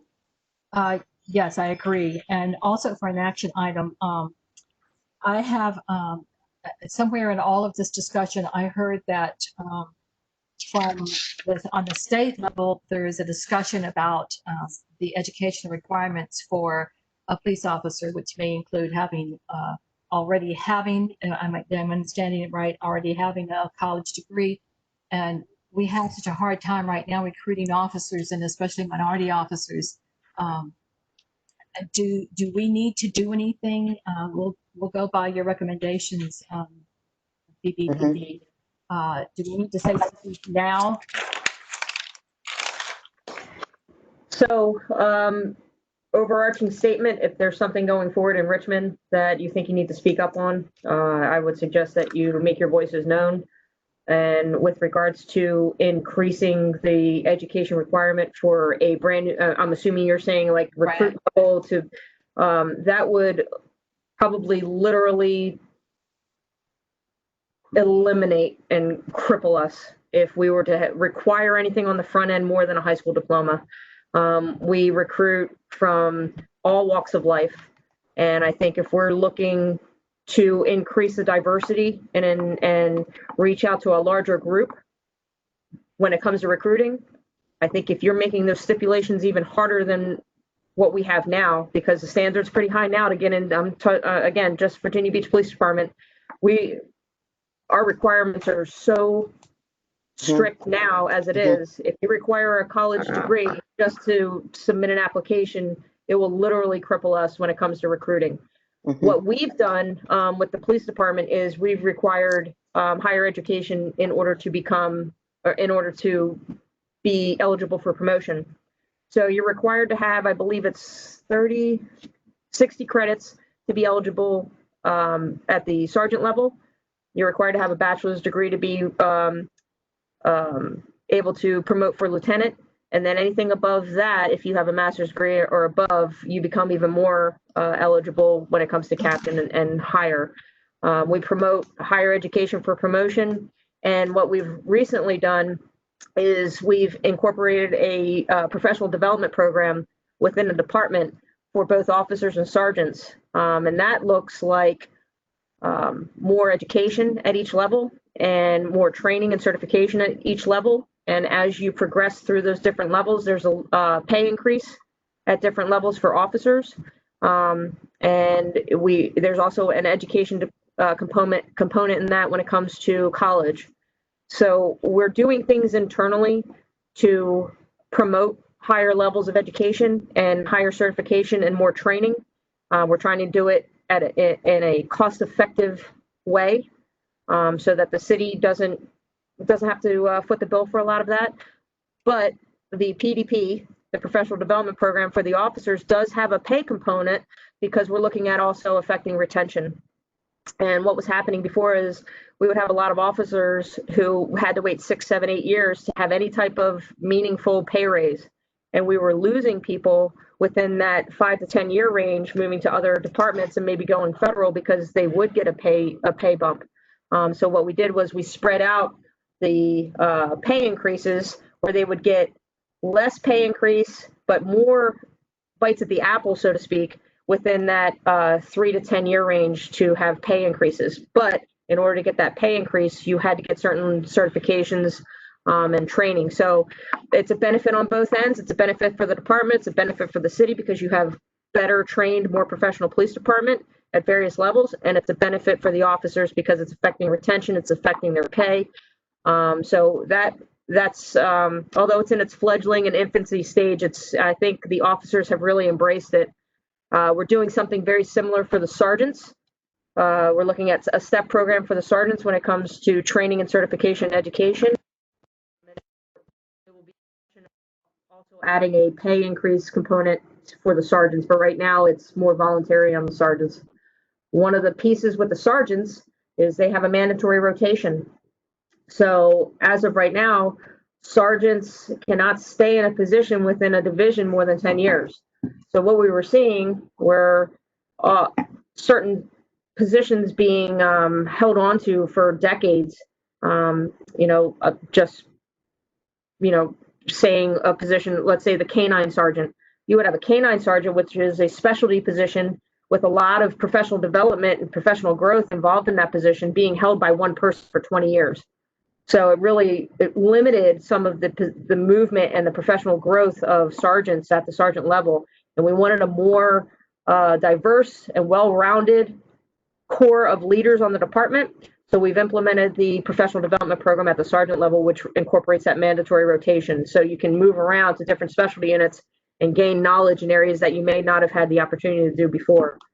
So I understand the idea of wanting more education for police officers and for police leaders, but that cannot occur on the front end because we have to have the ability to reach out to a wide variety of people who may not have the access to a college degree at that point. But if we can get them in the door, with a high school education, we have the ability to help them with that continuing education, that higher education. We have the support from the city for funding, paying for college degrees and paying for master's degrees, that type of thing. So there's a component already in place for us to help people get that higher education. I just think if you do it on the front end, you will literally destroy police recruiting. Thank you. And I see a virtual hand up by Commissioner Gunn. Commissioner Gunn, your mic is now open. Commissioner I'm Gunn? sorry. I'm sorry. I'm here. I'm sorry. Before the comment was made, I thought I was under the impression that that was what was being asked. That there is no requirements for officers to be at a college level, not just for recruitment purposes, but for mainly, for my concern, diversity purposes. If you're requiring officers to have a college degree, that's going to eliminate a number of candidates that you would potentially have from, like you said, all walks of life. And I would think that would be the goal, and I would imagine that would be the goal. So I assume that's what was being talked about. And I don't think, I mean, are we on the same page? Is that a thing? I mean, can we agree that having a college degree would be a bridge too far? Absolutely. Okay, I'm sorry. I think, yes, I think we're all in agreement that that's a far ask. My point was that should we draft a letter now, and Commissioner Gunn, can you take it forward, or should we? You can direct us since you're the legislative person in our group. I know that we all are involved, but and also I know Beatrice's task force. I'm sorry, I didn't hear that. I'm sorry. Could you repeat? I have said I think it would be a kiss of death for the police department to require that. So we need, as a Human Rights Commission, I think we need to also contact the Virginia Association of Human Rights and get them to also send letters. If this is a real consideration from the state level that would trickle down, is that what I'm understanding it to be? Yeah. Thank you. Yes, let me clarify what I said. The task force on law enforcement is right now in the studying process. They're not going to arrive at conclusions until October.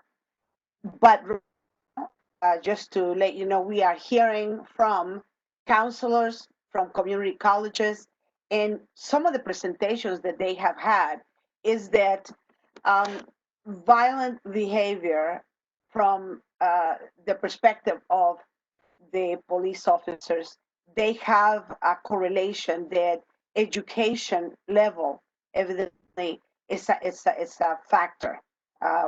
So people with higher education have less tendency towards that.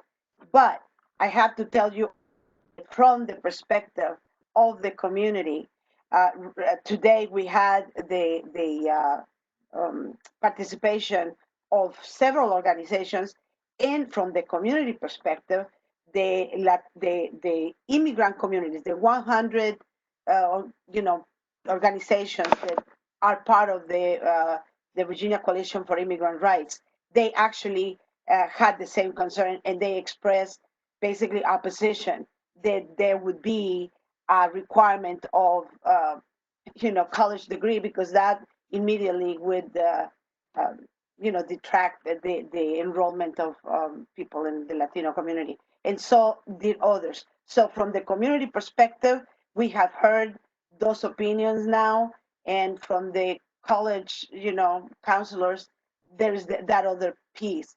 So, and it is just a discussion, but I think that if you want to add the opinion of the Virginia Beach Human Rights Commission, that would be extremely welcome, and I'd be happy to present it as an opinion, that an input from our commission, and that would be very useful.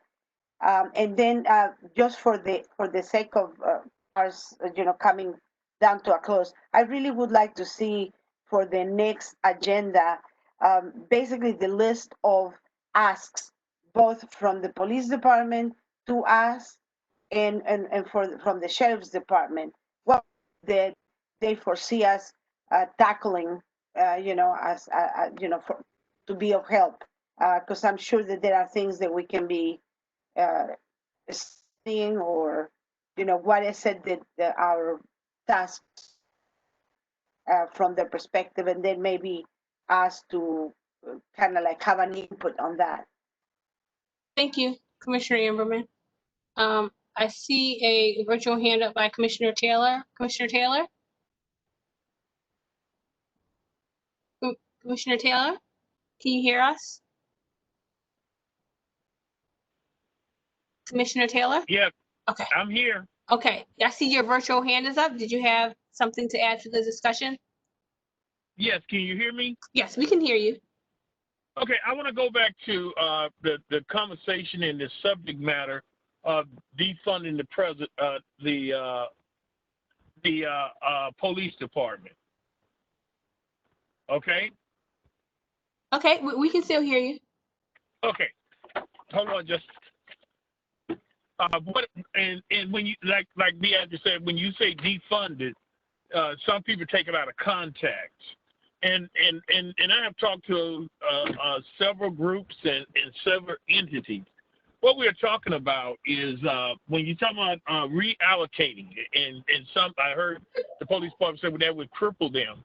But what they're talking about, say like, I don't know, they can speak to it, like police helicopters. Those things cost about $500,000 a piece. So can we do what the military does and regionalize? And because I don't think that police helicopter is used as much as a vehicle, can we regionalize this? Maybe 2 or 3 cities come in together and utilize 2 helicopters instead of one city, each city having their own helicopter, and reallocate, because once the helicopters get old, you have to buy another one. But if we work together and utilize 2 and regionalize it, and then take that resource somewhere else. And the other thing is, when it comes, and one of the questions I have is that I say, for example, okay, you got 10 positions is not filled. I'm just using that example. Have those positions been funded?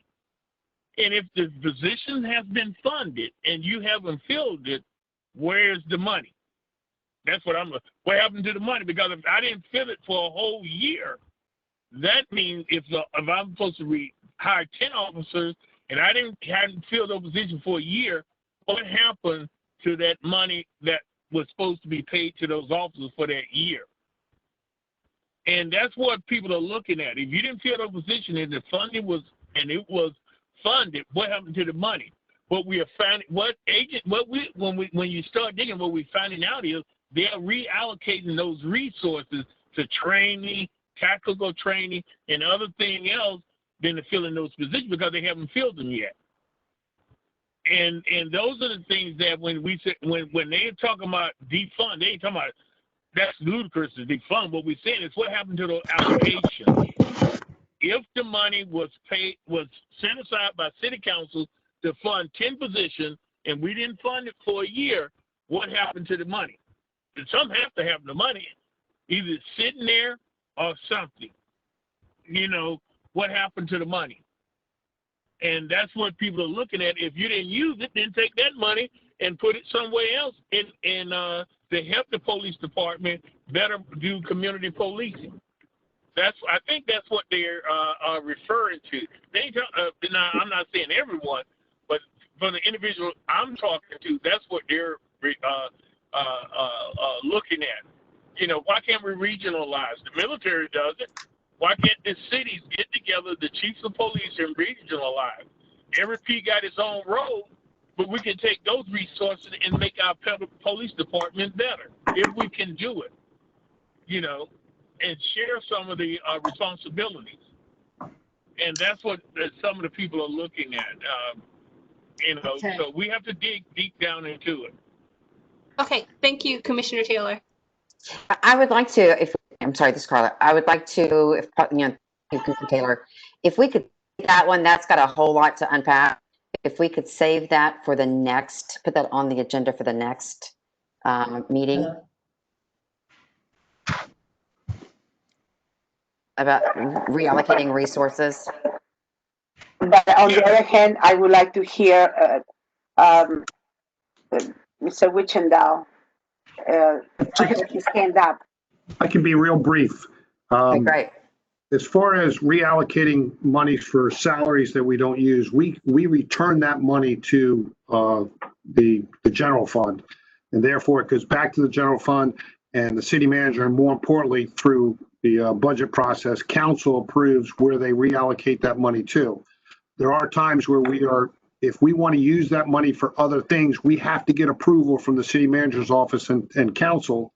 And really, the only place we've used those funds for historically is for overtime, which is to pay for the hours needed for additional officers to work because we're short. Mm-hmm. But we historically return millions of dollars back to the city budget, to the general fund at the end of the year. We do not have the ability, the police department does not have the ability to take salaries and go and purchase vehicles with it. We have to ask for permission from the budget folks, which includes the city manager's office. The other aspect real quick about regionalizing assets, it's we're not going to go into a lengthy discussion, but it's extremely difficult for municipalities to share resources. It's very rarely done. And the problem with that is you start to, then who gets the priority, who doesn't, who has to pay what portions and everything. And it's extremely difficult in a sense. And there are certain examples around the region where you have large assets like that that are a shared asset, which truly are not shared. It's the host agency keeps it and that's it. So we've explored those aspects and stuff. And a lot of our large products or large purchases that we do like that are with federal grants. Our boats, our last medevac helicopter we bought was with using some grant funds in that sense. Not all of it, but some. But like our boats, our emergency command vehicle and stuff, we use very little of city funds for that. And we use federal grants in that aspect. Thank you. Thank you very much for that. So we're at 3 o'clock and I'd like to wrap it up. So some of these things that we're going to put on our agenda for next time, we can circulate some emails regarding purposes. And does anybody have anything else? A virtual hand up by Commissioner Stanley. Commissioner Stanley, your mic is open. Yes, Carla, I was hoping to kind of get back, and I know we have to wrap it up. So I was thinking what we did here was that, and I heard Commissioner Jenko kind of challenge us on staying in the lane of when we do recognize through this discussion that there are some policies or protocols or best practices that we agree with for human rights considerations. I thought Lieutenant Meister's presentation on the incentivized pay for increased education, because we value increased education, yes, said, and we asked, Commissioner Amberman said, if there's anything that we can be in partnership with you on. I hear Lieutenant Meister's kind of plea that is keeping our department educated. It is keeping the force motivated. It is keeping incentivation into the system. And it addresses the concern that many of us have had for decades about making sure access to police work is not just given to those that can afford, a full college education right from the get-go. So I would like to say that we do, we have accomplished, we could go on record with a small letter of support from the Human Rights Commission on this task force that would say we really support that incentivized pay for increased education instead of education on the front end, just in case there's some policies that are being considered on the state level to address that. And I think it would show the example of all the work that we did. I really want to thank the police department. And I want to ask the same question for maybe the next meeting from Rick Morrison, because we did the same thing in the law enforcement for sheriff department, depending on what they do in the way of pay protocol. If they're doing the same kind of thing, that I think it's something we should herald. Sorry to be so long-winded, but it just kind of sums up what I think was a whole lot of work that we've accomplished today. Thank you, Commissioner Stanley. Shelley, just one quick question. I think I heard you say that we offer tuition help once they're in, correct? Yes, the city has tuition reimbursement. Okay. I don't know the numbers right off the top of my head. I think they pay full college credit for bachelor's degree and then a percentage for master's degree. And I can attest to the fact that I took advantage of that through the city. and they helped me with tuition reimbursement for my master's degree. And Scott just raised his hand, and I believe he is also the recipient for his bachelor's degree. Bachelor's and master's. Yeah. So Perfect. it's there for all city employees, and I have supported officers and employees to take advantage of that. Yeah, that's great. Thank you very much. Anyone else? Hands Mr. up. Cubine, I see your hands up. I see Commissioner Cubine, your virtual hand is up. Did you have something to say? Your mic is now open. I'm sorry, I didn't know that my hand was up, but I do think that, all the city departments do support education and help with courses people take, or getting a master's degree is great. Thank I you, work for the Commissioner city. Cubine. Okay. Chair Nair Strickland, your hand is up. Just so we can wrap up, and if I get this right, Chair, has time. We have action items is that we're going to draft a letter. This, of course, would be with the approval of, or they'll be reviewed by the entire commission for the task force. And I need to check with Rod on that, on exactly, do we make that recommendation to city council and then it goes to you, do we, I need to find out. Okay. Usually we're advisory to city council, and just to make sure we get that right. And the other thing is that we asked Captain Norris to please do a presentation, and we need to narrow that down for the next meeting. So we'll have the recruitment from the police PD, and then a presentation about the process of arrest and incarceration from the city jail or the sheriff. Is that correct for the two action items we take from here? That's what I have, yes. Okay.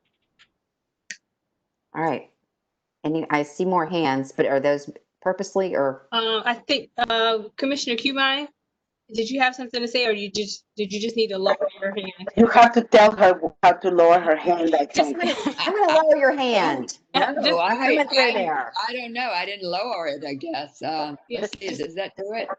It is at the very lower. At the very. I would like to hear.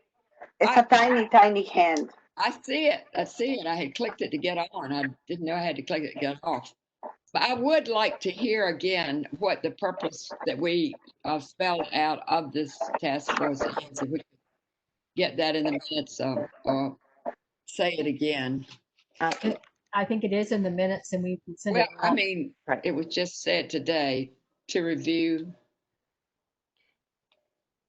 the purpose of the task force. Okay. Ginger had it written down. Are you referring to the mission statement?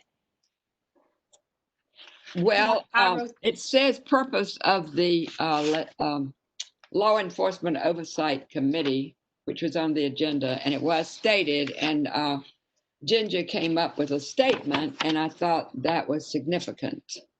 Yes.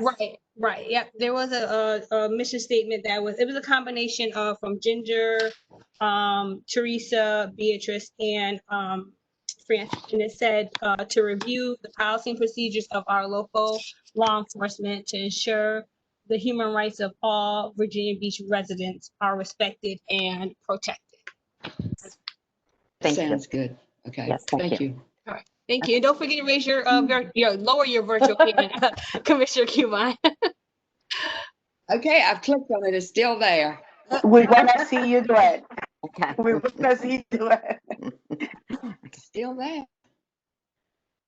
Are you okay? No, She may be clicking onto the hand itself. Are you clicking on the actual? No, you click at the bottom where there's At the bottom where there's a little hand at the bottom right corner. Oh, I clicked beside my name. No, you want to go to the bottom right corner. There's a little, there you go, perfect, awesome, great. Okay. All right, thank you, Commissioner Cuba. Commissioner Stanley, you raised your virtual hand.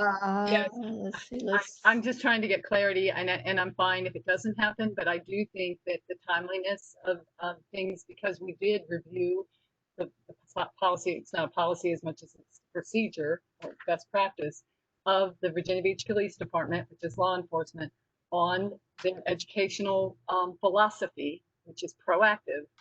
would there be a way for us, or was that too much work? I just think, did I hear that we could just kind of state to City Council that we're very much in support of that policy, or that practice, and why?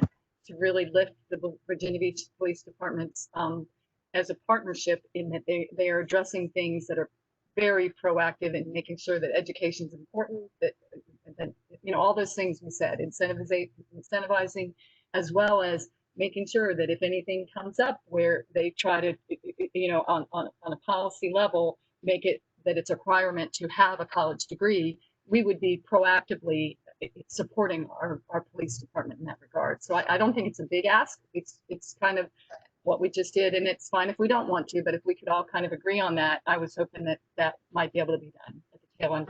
I plan on doing that. I'm going to jump in. I'm sorry, Carla. Yeah. Yes, I have a ghostwriter. His name is Rod Ingram. As soon as I get to him, we will have something and it will be done correctly. Great, Sylvia. I just thought maybe it had to be for official purposes.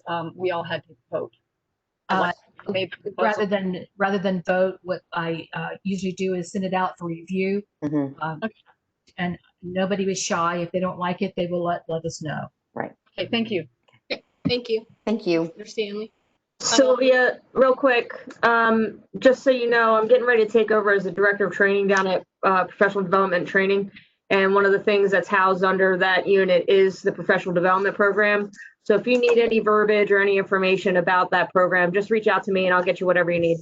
Okay, thank you. Thank you. And Vice Chair Jen, I see your hand is up. Yes, I had recommended an action item of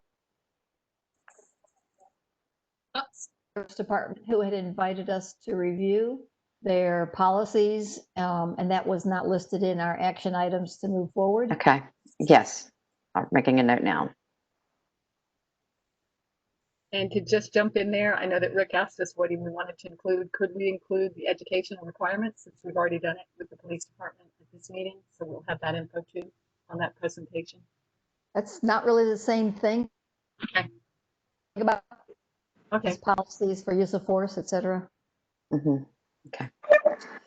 Can I suggest that any issues be shared with Dominique, the chairperson, Carla, and our chairperson, for things to add at the next meeting? Because otherwise, we're going to go into another half an hour. I feel that the plans for the future, we can handle that with an email. Yes. Thank you. All right. Okay. Anything more? Commissioner Taylor, I think you might have kept your virtual hand. No, I have something to add. Okay. Okay, we was talking about the educational piece for law enforcement, and when as I was processing what I was reading, it does have they got quite a bit of language in that bill about training and maybe education. So what I'm gonna do is draw it out and send it to you or send it to the chair, and so you can disseminate it the way you want to. Okay, because it's a possibility if the bill gets passed in the form that it's in, these are going to be the requirements. And it talks about the academies and training and documentation and some other requirements. I didn't get into that, in the weeds of that, but I will take the excerpt out of there and then forward it to you so everyone can get a copy of it so they can see what may be coming on the horizon. Okay. Thank you, Commissioner. Okay. Yeah, and don't forget to lower your virtual hand if you okay, I'll take down my hand. Okay, thank you. And for clarification, if you don't mind, I think we're talking about two different things. What Ron is talking about is about the issues that they're discussing at the General Assembly. That is not what the letter that we're talking about is for. The letter is to present to the task force that is exactly reviewing education, and so that they can come up with a more comprehensive recommendation and not just view things in a straight line. So that's all. Just to. Thank you. Thank you. Commissioner Amberman. And don't forget to lower your virtual hand, Commissioner Amberman. Okay, all right, and it looks like that is all that we have. Thank you, everybody, for all your time today. And I apologize that we are 12 minutes over. I will try to wrap up earlier next time. So have a good week. If you have anything that you want to add or clarification with Sylvia or myself, please email us. Okay. Or Ginger, of course. Thank you. Okay, all right, bye, everyone. Bye. Have a good afternoon.